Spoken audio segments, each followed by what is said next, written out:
Shalom sahabat-sahabat terbaik channel ini, salam sukacita. Bertemu kembali kita dalam seri pembahasan istirahat di dalam Kristus. Saya percaya kita semua dalam lindungan Tuhan, dan saya percaya kita semua diberkati Tuhan. Kita semua sehat kuat oleh karena Tuhan itu baik dan senantiasa memberikan kekuatan kepada kita.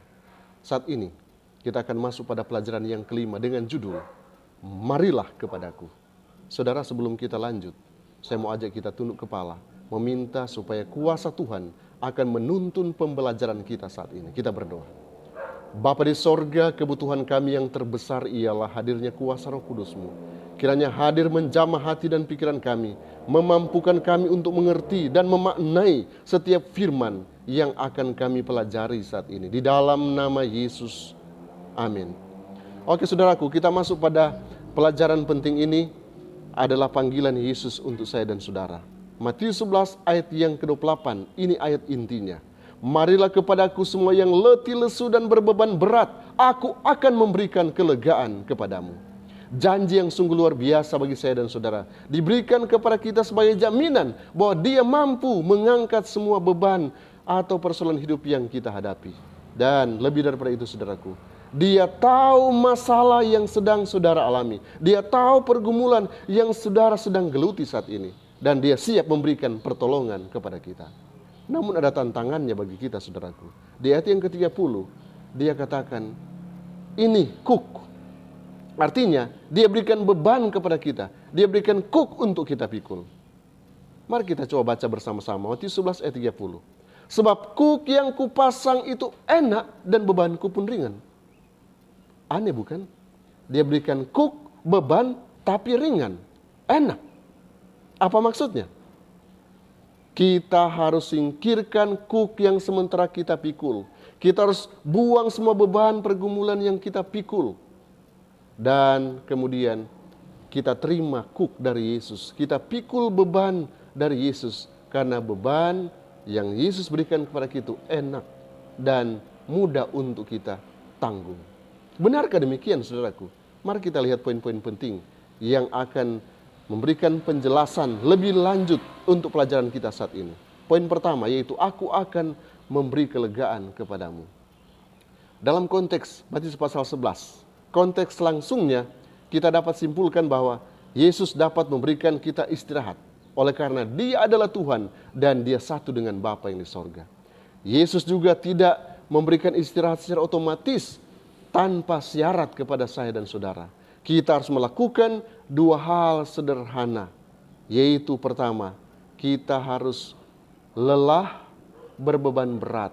Artinya, kita membutuhkan Tuhan oleh karena kita memiliki beban, kita terlalu lelah, kita banyak menghadapi masalah, dan kita memerlukan istirahat. Yang kedua, kita harus tolak untuk kendalikan diri kita sendiri. Kadang-kala kita berpikir, saya mampu. Tapi poin yang kedua, kita harus menolak untuk mengendalikan beban kita sendiri. Dan kita membawanya kepada Yesus, sehingga Yesus dapat mengendalikannya.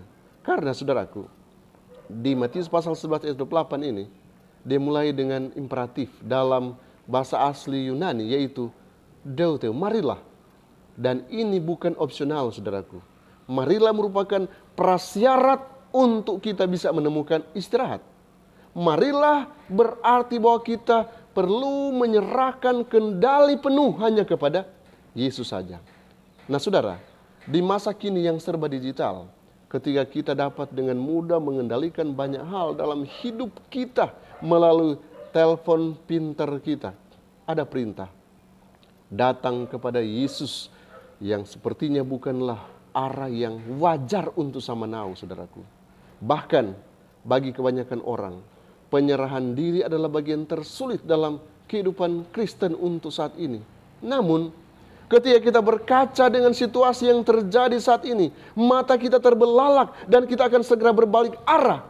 Dan kita akan menyerahkan situasi dan kondisi yang kita alami saat ini, kita serahkan sepenuhnya kepada Kristus. Pertanyaan, apakah nanti ada situasi yang menakutkan seperti yang dialami oleh dunia saat ini?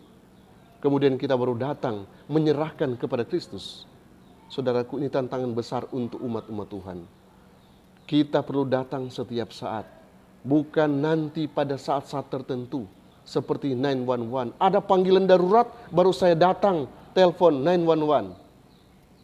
Saudara, setiap saat kita perlu datang serahkan hidup kita kepada Kristus yang bisa mengendalikan masa depan kita.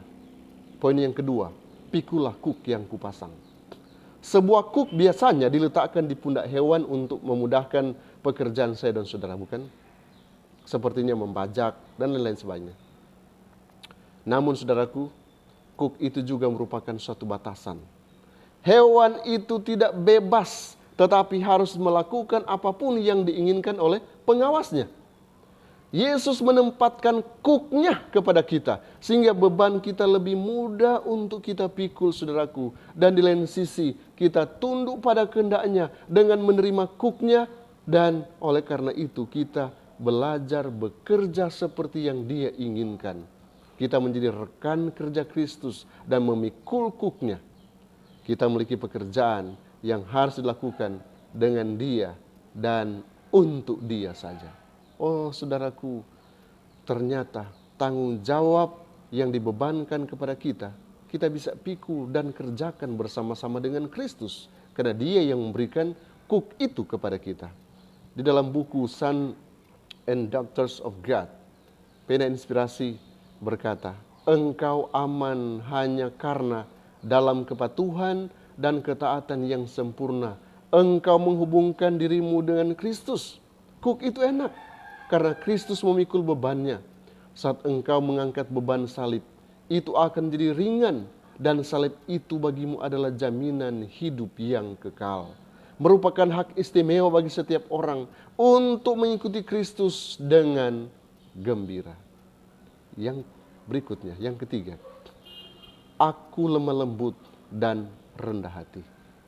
Lemah lembut adalah kualitas hidup yang saat ini mungkin diremehkan orang. Bahkan kerendahan hati adalah bahan candaan, bahan lelucon bagi dunia modern. Media sosial telah mengajarkan saya dan saudara untuk memperhatikan yang lantang, yang berisik, yang aneh dan liar, bahkan yang semarak. Sungguh banyak standar dunia yang sangat bertentangan dengan apa yang dianggap penting dan berharga oleh Allah sendiri. Paulus menggambarkan kualitas hidup yang sesungguhnya dari kelemah lembutan Yesus dalam 2 Korintus pasal 10 ayat yang pertama. Kelemah lembutan adalah buah Roh Kudus. Setiap orang percaya, saudaraku, harus bertindak dengan lemah lembut. Kerendahan hati Yesus jelas terlihat ketika Ia merendahkan diri untuk taat sampai mati, bahkan mati di kayu salib. Dia menjadi juru selamat bagi saya dan saudara. Dia satu-satunya yang dapat membebaskan kita dari dosa, meringankan penderitaan kita, dan berikan kita istirahat, sehingga jiwa kita akan mendapatkan kedamaian. Hanya Dia saja, Yesus saja. Jika kita lemah lembut, rendah hati, kita akan boleh menjadi contoh dan teladan yang terbaik juga bagi orang lain. Poin selanjutnya, sebab kuk yang kupasang itu enak. Kuk telah digunakan sebagai gambaran perbudakan atau ketundukan. Tadi kita sudah singgung, kuk itu juga digunakan kepada hewan. Namun dalam konteks ini, kita mungkin menemukan kuk yang berat dan memperbudak. Misalnya sunat, dalam Kisah pasal 15 ayat 10. Atau keselamatan melalui perbuatan, Galatia 5 ayat yang pertama. Tidak seperti kuk itu, saudaraku. Kuk Yesus mudah dibawa. Kuknya adalah simbol dari hukum yang memerdekakan, saudaraku. Ketika kita memahami tujuan dan perintah-perintah Allah, maka semuanya itu tidak berat. Yesus memegang kita ketika kita dilindungi oleh kebenarannya dan berjalan bersama dengan Dia. Dia mengangkat kita ketika kita jatuh dan menuntun kita kepada kebenaran. Karena kebenaran itu mudah untuk kita lakukan dalam perjalanan iman kita. Dalam buku seri Membina jilid 2, halaman 282, 283, pena inspirasi katakan begini. Bila engkau menemukan bahwa pekerjaanmu itu sukar, bila mana engkau bersungut atas segala kesulitan dan ujian, bila mana engkau mengatakan bahwa engkau tidak mempunyai kekuatan untuk mengalahkan penggodaan, bahwa engkau tidak bisa mengalahkan sifat tidak sabar, dan bahwa kehidupan sebagai pengikut Tuhan itu adalah satu pekerjaan yang berat, ketahuilah bahwa engkau tidaklah memikul kuk Yesus, engkau sedang memikul kuk guru yang lain. Hati-hati saudaraku, hati-hati saya katakan. Jika kita merasa bahwa ini beban terlalu berat dalam pelayanan, kita sedang memikul kuk yang lain. Ini amaran daripada pena inspirasi. Kita masuk pada poin yang terakhir, bebanku pun ringan. Kuk yang dipasangkan kepada hewan seperti gambaran tadi. Saudaraku, ini mungkin gambaran yang berat, namun di sisi lain ketika kita bahas, ringan saudara. Kenapa ringan? Karena Yesus adalah bagian yang kuat. Dan di sisi lain, kita ini bagian yang lemah. Bagaimana gambarannya? Mari coba kita lihat. Jika salah satu hewan mungkin dipasang di kuk itu satu lemah, maka yang kuat akan bisa membantu. Jadi akan bersama-sama. Makanya saya katakan, Yesus adalah bagian yang kuat dan kita adalah bagian yang lemah. Kita hanya mempercayainya saja.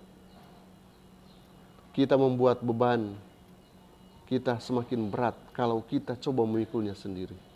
Tetapi tatkala kita memikulnya dengan Yesus, karena inilah kuk Yesus, maka beban kita akan jadi ringan. Yesus adalah teladan kita. Yitro mengajar Musa untuk berbagi beban dengan orang lain. Kita boleh buka dalam Keluaran pasal 18 ayat 13 sampai ayat yang ke-22. Strategi kepemimpinan yang coba ditawarkan oleh Yitro kepada Musa, di mana Musa jangan pernah bekerja sendirian. Jangan pernah memimpin sendirian. Dia harus membagikan kepercayaannya untuk memimpin juga kepada orang lain. Dan saudaraku, kita juga harus membantu orang lain dengan cara seperti ini. Makanya di dalam Galatia pasal 6 ayat 2, firman Tuhan berkata, bertolong-tolonglah menanggung bebanmu, demikianlah kamu memenuhi hukum Kristus. Memikul beban orang lain berarti memulihkan mereka yang jatuh. Saling membantu di masa-masa sulit, saling mendukung, berbagi beban adalah sesuatu yang Tuhan perintahkan untuk kita lakukan sebagai suatu gereja. Hal itu membutuhkan kelemah lembutan dan ini akan menghasilkan belas kasihan. Saudaraku, kita adalah suatu umat yang perlu berbagi satu dengan yang lain. Bahkan pun beban pergumulan yang dihadapi oleh saudara A, saudara B, kita juga turut merasakannya. Nah, ketika kita turut merasakannya, maka beban yang dirasakan itu akan terasa ringan oleh saudara kita yang sedang merasakan beban pergumulan itu. Itulah intinya bagaimana beban itu menjadi ringan ketika kita saling menolong, memberikan kekuatan. Saudaraku, dalam buku kutipan yang saya ingin baca saat ini, komentar, lebih khusus komentar untuk Matius pasal 12 ayat yang ke-29, Seventh-day Adventist Bible Commentary menjelaskan seperti ini. Mengenakan kuk bersama Kristus berarti bekerja di barisannya, menjadi rekan dengan dia dalam penderitaan dan kerja kerasnya bagi umat manusia yang terhilang. Ini berarti menjadi instruktur jiwa-jiwa yang bijaksana. Kita akan menjadi apa yang kita inginkan untuk dijadikan oleh Kristus dalam jam-jam percobaan yang berharga ini. Kita akan menjadi semacam bejana yang kita izinkan untuk dibentuk. Kita harus bersatu dengan Tuhan dalam pekerjaan pembentukan dan kebiasaan, dengan keinginan kita untuk tunduk pada kehendak ilahi. Kita sedang mengenakan beban yang Tuhan percayakan, di mana kita harus kerjakan itu dengan segenap hati. Pena inspirasi, kutipan terakhir dalam buku Faith and Works, halaman 39 berkata, setiap beban adalah ringan, karena kuk yang dikenakan Kristus itu enak. Tanggung jawab menjadi kegembiraan, dan pengorbanan menjadi sebuah kesenangan. Jalan yang sebelumnya tampak diselimuti kegelapan menjadi cerah dengan sinar dari matahari kebenaran. Ini adalah berjalan dalam terang sebagaimana Kristus ada dalam terang. Oh saudaraku, luar biasa. Ternyata ketika kita melakukan itu dengan kegembiraan, maka ini akan jadi sesuatu yang enak, menjadi kesenangan bagi kita.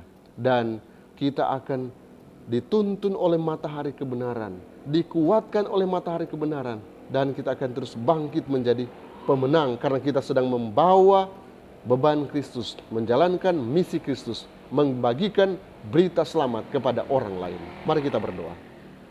Bapa di sorga, terima kasih karena petunjuk firman saat ini boleh mengarahkan kami untuk menjadi rendah hati dan boleh melaksanakan tugas tanggung jawab kami dengan sebaik-baiknya karena kami sedang melakukannya untuk Kristus. Tolonglah kami Tuhan agar kami boleh memahami lebih dalam firman kebenaran ini. Mampukan kami untuk mengertinya. Bapa di sorga, tolonglah umat-umat Tuhan agar mereka tetap diberikan kekuatan, kesehatan di tengah-tengah pandemi COVID-19. Dan mereka akan semakin mengandalkan Tuhan dan jadikan Tuhan sebagai kekuatan mereka. Karena hamba berdoa, memohon berkat-Mu untuk mereka hanya di dalam nama Yesus Tuhan dan Juru Selamat kami. Amin. Tuhan Yesus memberkati kita semua.